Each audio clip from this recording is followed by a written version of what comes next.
Hey, what is up, everybody? This is Stevie Breach coming to you here today. I'm rolling down the road. It's not very often that I upload a video that I don't think lives up to snuff, but last night's review of the Talking Shop of Mania I thought was honestly probably one of the worst videos that I ever done. Even though there's probably going to be like 20 people who checked this out, I thought I would give it a redo. Last night, I bought the Talking Shop Mania on the Fight TV app.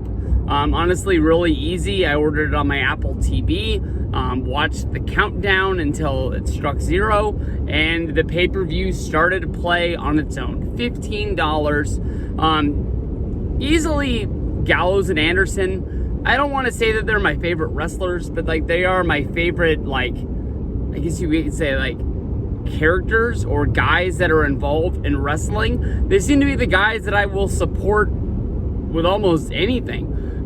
Gallows, I really, fell in love with the art of wrestling, and then with the documentary that he did with him and Cliff Compton and Colt Cabana, and then Ken Anderson, Carl Anderson, I apologize. I fell in love with Talking Shop, the podcast that was on MLW, probably like 2014, 2015, all the way up until them leaving New Japan, but them just sitting around getting drunk. I bought DVDs, I've bought t-shirts, Bullet Club merch from all over, just really to support these guys and think that it was awesome. They had some WWE merch in the middle when they were involved with the company, the OC crap and stuff like that. But I would say, honestly, almost anything these guys do, I think is going to be great. I'm sure I'll buy some Talking Shop beer when it becomes available in my area.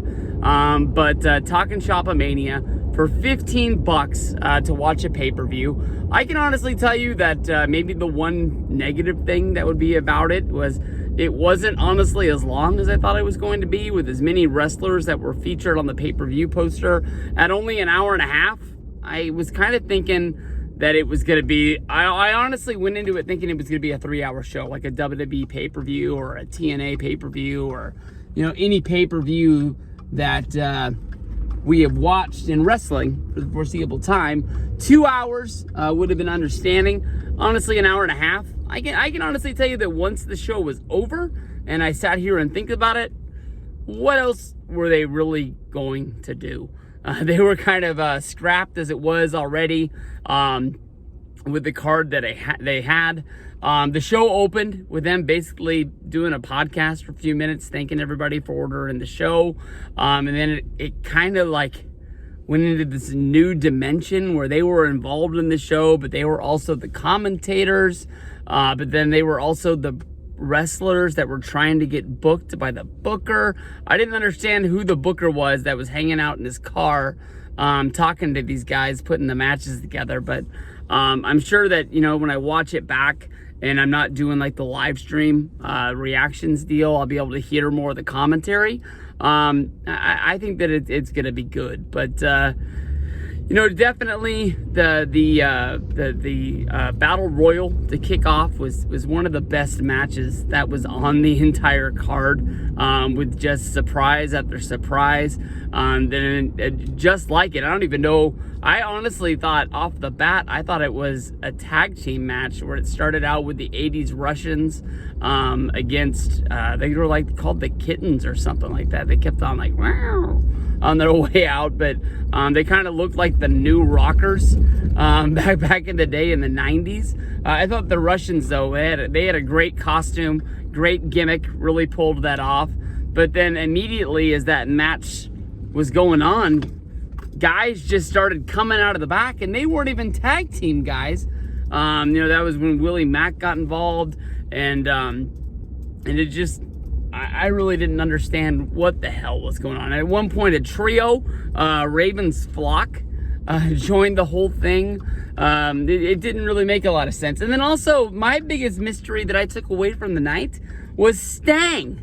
Stang came out during that Battle Royal. He only made an entrance. He never even came close to the ring or got into the ring, it didn't really make sense. For the value of the show, I think I got my money's worth. Definitely there was a lot of jokes from the Talkin' Shop that if you listen to the podcast for the past years, you got it more. And if you, especially with reading the dirt sheets and stuff like that, and a lot of the stories that have been blown up, like with them leaving WWE and such along the way, it's good times. But I had fun watching the pay-per-view. All the way to the end, it does that right as I pull in the damn driveway. I hope you guys enjoyed it. Let me know what your guys' thoughts are. I will honestly say if there is a Talkin' Shop 2, a Mania, I'll be there for the rematch. I thought it was cool that Machine Gun Carl Anderson, Chad Too Bad, came away with the championship belt.